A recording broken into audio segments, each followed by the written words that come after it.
Robert F. Kennedy's quixotic, conspiracy-fueled bid for the Democratic nomination has ladled out tens of thousands of dollars on a clutch of failed GOP candidates, several high-profile anti-vaxxers, a homeless leftist, a Cambridge Analytica vet, and some good old-fashioned nepotism. With ousted congressman and failed Ohio gubernatorial candidate Dennis Kucinich at the helm, the campaign has brought aboard a crew of oddballs with backgrounds in everything from granola pop spirituality to data harvesting and cryptocurrency, from leftist podcasting to Republican and even Libertarian Party politics.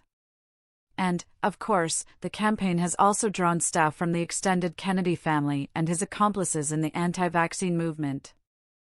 I don't judge people. Apparently you do, Kucinich told the Daily Beast when questioned about the backgrounds and qualifications of the campaign staffers. This is a campaign of people who love America, who want to save America from the situation that we're in.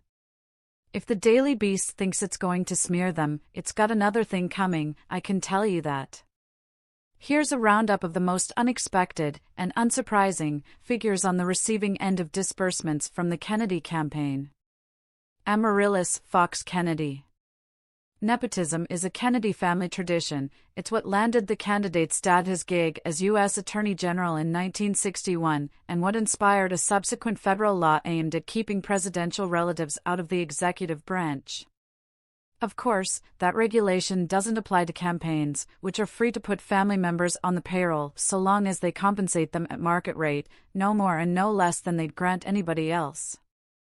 For Kennedy's daughter-in-law, ex-CIA officer Amaryllis Fox Kennedy, RFK Jr.'s operation has placed that rate at $21,263.27 in just the month of June. An article in Time asserted Fox Kennedy, wedded to the contender's namesake son, has been running the campaign's digital strategy. Fox did not respond to questions about her credentials for this role, or what kind of competitive interview and vetting process she underwent to obtain it. Charles Eisenstein. The New Age personality and best-selling author of such titles as Sacred Economics and the Yoga of Eating, known mainly for his lifestyle advice and eco-activism, decided during the pandemic that he was also an expert on public health policy and vaccines, and began dispensing advice and opprobrium on those topics as well. Other outlets have reported that Eisenstein is working as an advisor to the campaign on messaging. But none yet have reported the price, $44,253.45 paid so far to the woo-woo guru's company More Beautiful World LLC, despite Eisenstein's longtime advocacy of a gift economy. Eisenstein also did not answer questions about his qualifications or how he got hired. Brittany Kaiser. Kennedy doled out $10,000 in June for digital consulting from a firm called Acayat Partners, which according to its anonymous one-page website provides professional speaking and training on privacy, data protection and the use of blockchain technology. Materials filed with the Securities and Exchange Commission show Acayat Partners CEO and 50% owner is Brittany Kaiser, a former director at Cambridge Analytica, the 2016 Trump campaign vendor that harvested data from the social media profiles of millions of Americans. Kaiser has since reinvented herself as a whistleblower and online privacy advocate. The other half of Acayat Partners belongs to her sister Natalie, with whom Kaiser co-founded the nonprofit Own Your Own Data. Brittany has also developed an interest in cryptocurrency, which she's reportedly used to funnel money to both WikiLeaks and Ukraine. Additionally, she now chairs a Bitcoin mining operation that claims to exclusively utilize green energy. She also managed the 2020 presidential campaign of Mighty Ducks actor-turned-crypto kingpin Brock Pierce, the only other candidate to have ever hired Acayat Partners, Federal Election Commission records show. Kaiser did not respond to a request for comment. Del Bigtree. One of the foremost purveyors of debunked theories linking vaccines to autism, Bigtree isn't a doctor, but as a producer he has worked with people playing them on TV, and, yes, he actually cites this as a credential. Kennedy so far awarded Bigtree, known for wearing a Star of David to compare public inoculation campaigns to the Holocaust and pushing disinfo about the measles vaccine in the middle of a deadly outbreak, $13,550 for communications consulting. Matt Waters. After pulling a meager 1.8% of the vote as the Libertarian Party candidate for Senate in Virginia in 2018, Waters switched to the Republican ticket and downgraded his ambitions to run for state legislature this fall. But he's still involved in the national scene. Waters' direct mail outfit F Street Partners has received $5,000 from Kennedy's ostensibly Democratic bid. The firm has also worked for the right-wing Moms for America Action, an arm of an organization that led a parents' strike to protest COVID-19 measures in schools. Waters told the Daily Beast the campaign and I found each other, though he did not furnish further details about this political meet-cute. He did say he's no longer consulting directly for Kennedy. To be clear, I didn't abandon my convictions, Waters wrote in answer to questions about his partisan promiscuity. An increasing number of Americans are rejecting globalism and big pharma mandates, and with it millions of sick and obese kids due to the food industrial complex, government censorship, being told to obediently get their shots and swallow the nightly news repeating the same narratives reinforcing all of the above. Robert Lucero, another unsuccessful Republican aspirant who failed to even make the ballot in his bid against Representative Judy Chu, Democrat California. Lucero has identified himself on social media as the Kennedy campaign's director of fundraising and outreach, and shared photos of himself with the dynast. The campaign filings report the $12,218.70 it's paid him since May simply his salary.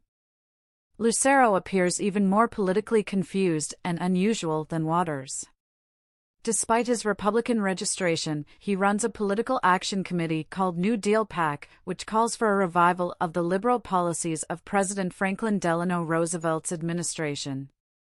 The committee has done little other than pay Lucero himself, though. What's more, a solid slice of New Deal PAC's fundraising has come from the accounts of a different outfit Lucero ran, UPAC, named for and founded by the American Indian tribe of the same name. In 2022, the FEC alleged that after the Utes hired Lucero, the operative recklessly failed to fulfill duties imposed by law, while the tribe accused him of having used deceptive financial management practices to take UPAC funding for his personal use. Lucero ultimately entered an agreement with the FEC whereby he admitted to having massively underreported the PAC's receipts and disbursements, even as he continued to blame inadequate staffing for the problem. He also agreed to pay a $3,500 fine, which the commission reduced from $33,000 due to his reported financial hardship. Lucero did not respond to requests for comment from the Daily Beast. Kucinich noted that the reconciliation agreement officially resolved the matter. The FEC rendered its decision. They've closed the file, and will respect the decision of the FEC, he told the Daily Beast. If the file was still open, I'd be very concerned about that. But it's not. It's closed. Helen Brady. Brady, who ran unsuccessfully for Massachusetts State Auditor in 2018 and for Congress in 2020, is a comparatively normal Republican. An interview with a local paper during the latter ill-starred bid featured screeds against socialist progressives, rioters roaming our streets, and bureaucrats closing our schools and shops, as well as fear that her children couldn't express their opinions without being attacked or belittled by a teacher or a peer. Brady told the Daily Beast she linked up with Kennedy through the Children's Health Defense website, and even claimed to have introduced the Hyannisport princeling to guitar hero and one-time racist Eric Clapton. Clapton's representatives did not respond to a request to confirm. Brady said her connections have availed the would-be commander-in-chief in other ways as well. I got a call from Bobby himself, asking if I could help him find a suitable place in Boston to announce his presidential bid, Brady wrote in an email, adding she helped secure a production crew for the event. While RFK Jr. and I certainly disagree on a number of issues that would otherwise divide us along party lines, we both stand firm on our First Amendment rights, and I know of all the candidates out there, I trust him most to preserve, protect and defend the Constitution of the United States. Failing to elect a president who stands by this oath will result in the loss of our right to disagree. That's why this conservative Republican supports Bobby Kennedy. For her services, Kennedy kicked Brady $10,457.65 for campaign consulting in May. Nikolaus Kyriakou. On his Rumble podcast, Homeless Left, which he co-hosts with Hollywood producer Matt Weinglass, Kyriakou identifies himself as an independent journalist. The claim to be a journalist appears based on a smattering of articles Kyriakou has produced over the years for outlets ranging from Truthout to the Huffington Post to North Carolina's Mountain Express. Independence seems more tenuous. While heavily promoting RFK on his podcast, Kyriakou has received nearly $12,000 in compensation and reimbursements from the campaign.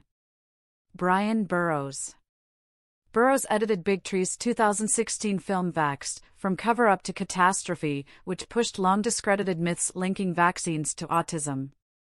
And because everything gets a pointless sequel these days, Burrows also directed Vax 2, The People's Truth, which starred not just Bigtree again but also Kennedy, who produced the pseudoscientific flick.